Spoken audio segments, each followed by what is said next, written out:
Am I the a-hole for not treating my niece/bio daughter more like one of my kids? I have a niece, Ava, 14, female, who is also my bio daughter, as I'm her sperm donor.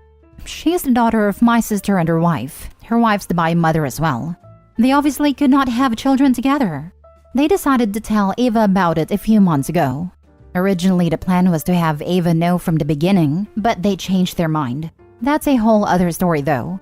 Anyway, since Ava has found out, she started coming over to our house every day.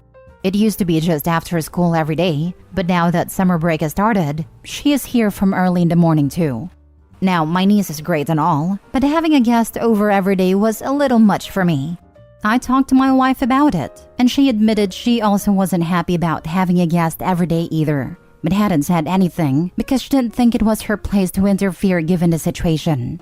I told her I understand, and we agreed to talk to our kids about them inviting her over less. However, when we talked to them, we found out that they were not inviting her over. We had assumed they were, since the three were always together. They've explained it to us that she just started following them home after school one day. They've also said that they don't like having her over so much either. They don't mind her over sometimes, but they don't want guests over all the time either. They also said with her always around, they feel like they can't go out and do things with their friends or invite them over. So after we talked it through, we agreed we would all be more comfortable with her coming over more like once every other week. Which I will add is still a lot more than she previously used to come over. Previously, we would only see her on holidays. I talked to my sister about it and she says I'm wrong for wanting to push Ava out and calling her a guest. She says that she's figuring out things and wants to spend more time with her bio siblings. Furthermore, she said her daughter was crushed that we are going on a big family vacation next month and hadn't invited her yet. Another thing that has bothered her according to my sister is that we gave her the same birthday gift as we usually do, a $50 gift card, like nothing has changed. Overall, my sister thinks I should be treating her more like how I treat my kids now. Obviously, this is a delicate situation, and we want to treat it as such. But we do think it's fair to have some firm boundaries. Edit: just so everyone knows, the donation was done through a clinic, and there is paperwork saying it was a donation, and I am not the legal parent of any child that was created through the donation. Now for the top comments. She expects things to change, not realizing that you and your wife already knew and treated her no different. She sounds young and might need therapy soon. Not the a-hole. This is a tricky situation, but it's better to have an open conversation now and set boundaries before she develops more expectations. I'd sit with her, maybe in therapy, and explain that you are not her dad. You are merely someone who provided DNA. I'm sure you have documents to support this as well. That you love her as a niece, that she is family, but she is a niece and a cousin, not a daughter to you nor your nuclear family. Your sister is the a-hole because she's essentially trying to pawn her kid off on you. Again, I'd pull documents here. It needs to be explained that regardless of her knowing this information, nothing is going to change. To be honest, I have a feeling sister and sister-in-law have been telling her things. So y'all need to sit down and get on the same page as well. 100% this right here. And I'm guessing this was the plan all along. Obi even said his sister thinks he should be treating her more like how he treats his kids now. Therapy is a great idea, but I don't know if it will work if sister and sister-in-law don't want to see the problem and agree with how their daughter is behaving. For sure, there has to be discussion with Ava on clear boundaries, and unfortunately, it looks like there is no way Opie is going to be cast as anything other than a villain, thanks to the way Ava's parents have handled this, through absolutely no fault of his own. None of my business, but I'm really curious why they didn't tell Ava at the very beginning, and only decided to when she's what, 3 to 4 years away from graduating? Perhaps they want Opie to help pay for her college? Yep, that painful discussion has to happen ASAP. There was a post on another sub where the Opie was mulling the same situation and being a supermarket donor to his sister's wife.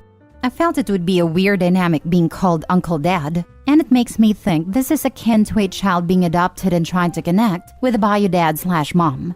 There is more going on here than I think Opie knows about. I have a hard time seeing this ending well for Opie and Ava. Next story. Am I the a-hole for not letting my brother and his family move in with me?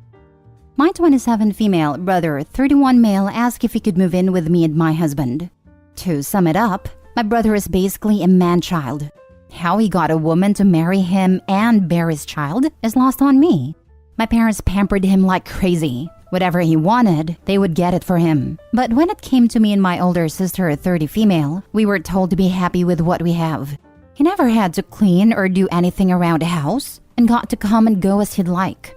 But we weren't allowed to because we were girls.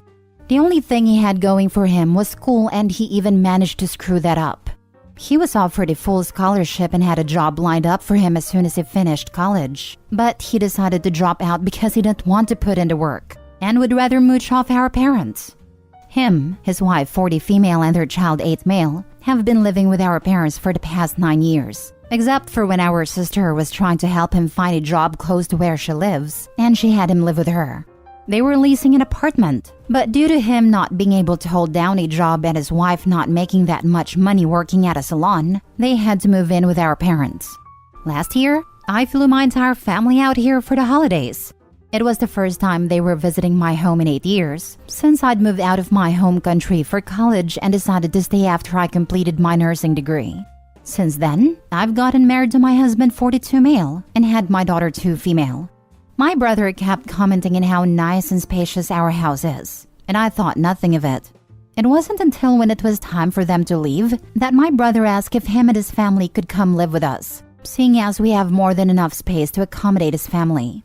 We live in an 8-bedroom/7 bathroom home, so he says it wouldn't be an inconvenience if they were to live here. But based on my brother's track record, he would absolutely find a way to inconvenience us. And according to him, he is going to try and find a job.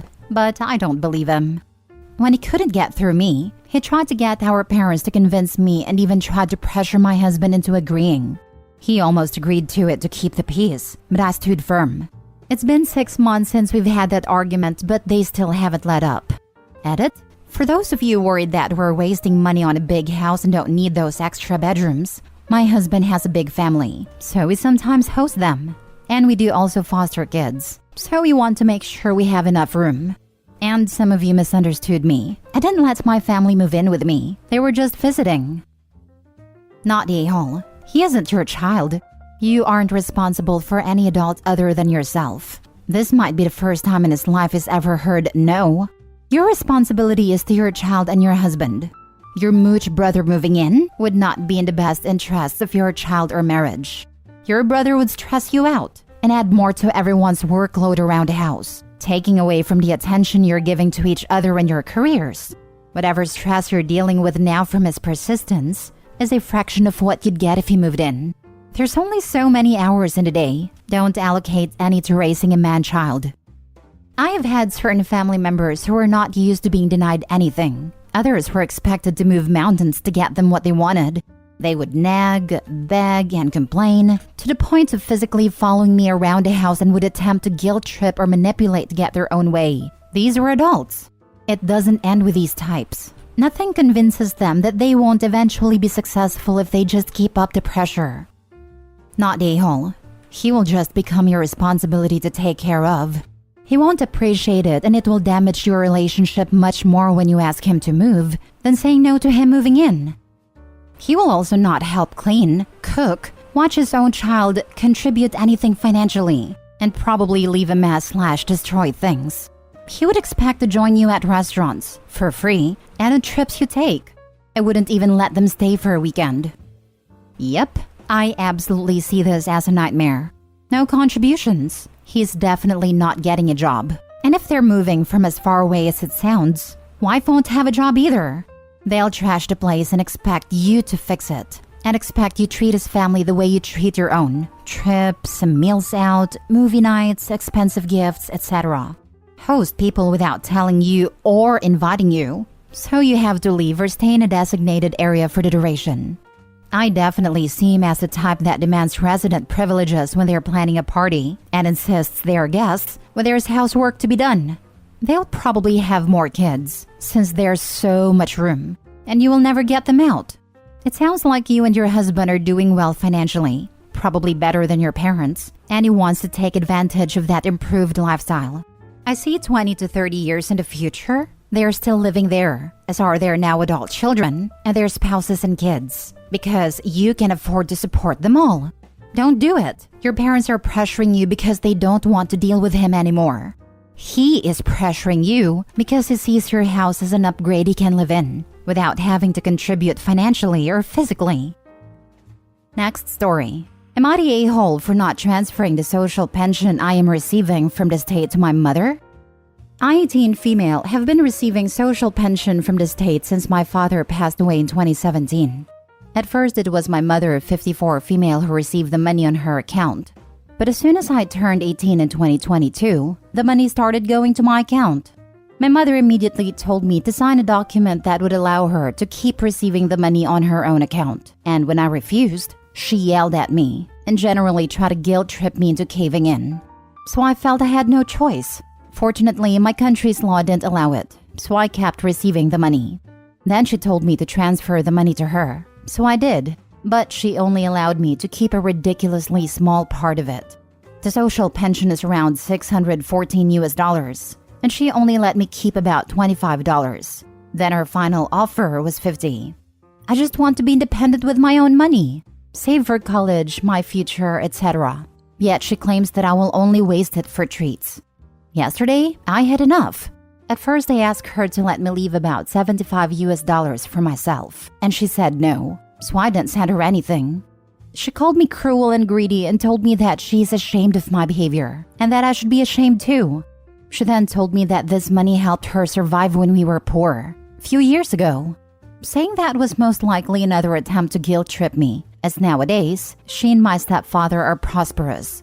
They buy themselves new cars quite frequently, buy expensive dinners for themselves from time to time, and could afford extensive renovations in our house, purely to make it more aesthetically pleasing.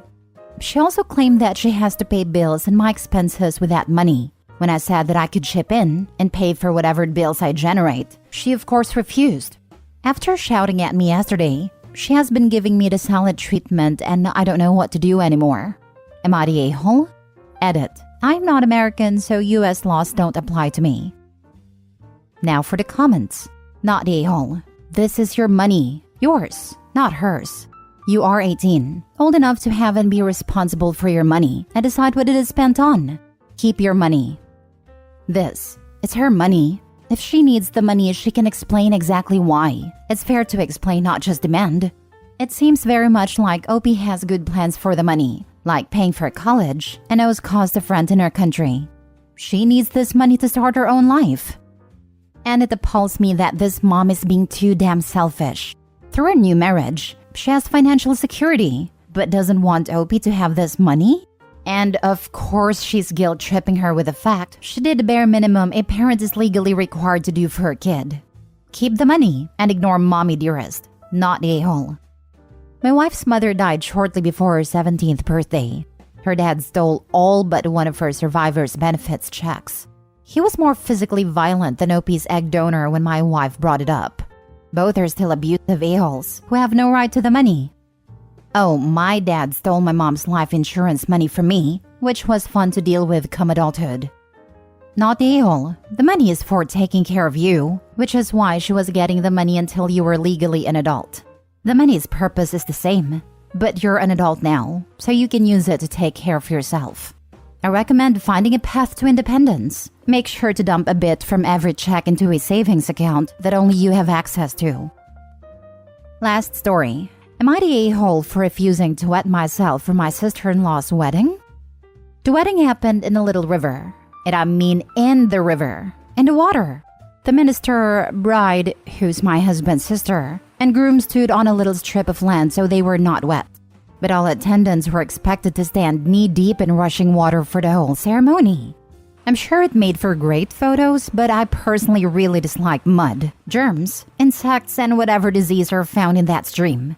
The kids who couldn't easily stand in water that might be as tall as their whole body were left in ankle-deep water nearby, with a couple older women. When I refused to remove my shoes, socks, and pull up my dress pants, my husband offered that I stay with the kids. I said no, I refuse to walk into that water, even if it's just ankle-deep. Apparently, most people there knew about the water thing, but I didn't. My husband knew, but claims he forgot to tell me. The ceremony could have easily moved forward with me standing on the shore, just a few feet away from the kids. But no. The bride and groom apparently refused to start until every person was in the water, and my husband waded in the water back and forth between his sister and me to mediate. My husband was becoming visibly angry at me the longer it went on, and kept acting like I was in the wrong. The bride and groom eventually relented and the ceremony went on, delayed by maybe 30 minutes. Then in the after party, I felt that I was being avoided by everyone else, including my husband. That was nearly 2 weeks ago. My husband was stone-faced and refusing to talk to me about it, or about anything at all for several days. And when he started talking again, he refused to address the wedding beyond telling me that I humiliated him in front of his family, and he refuses to talk about it any longer. Things like, I will get really angry if you keep bringing up this topic. Put it to rest, and I will try to forget what you did. But I feel like I did nothing wrong. I feel blindsided, because if I'd been told in advance what the wedding entailed, I would have faked a stomach bug and not attend a damn thing at all. Am I the a-hole? Major not the a-hole. That's information you need before the wedding. Like, well before the wedding. Firstly, whatever clothes you wear will probably be ruined. Secondly, you need to bring towels and a change of pants. Thirdly, it's perfectly reasonable not to want to stand in a river/creek water for any reason at all. Your spouse is a massive a-hole for not telling you in advance, and a couple are massive a-holes for refusing to go on without you in the water. Don't feel guilty. This is on them, mostly your spouse and not on you. The idea sounds absolutely insane. I assume it's the US because there is no way a whole wedding party would put up with crap like that in the rest of the world. Not the a-hole. Stupidest thing I have ever heard of. Opie's husband is the a-hole too. OMG, I would have noped my way out of there and left. Not a-hole, and frankly, I don't think he forgot to tell you. He purposely didn't tell you, figuring they'd get you to go along with it when you found out in the moment. I've been considering that possibility as well. If that is truly the case, I fear the problem runs deeper than this incident, because I don't think I can stay married to someone lying to me explicitly to manipulate me into doing things he knows I wouldn't want to do.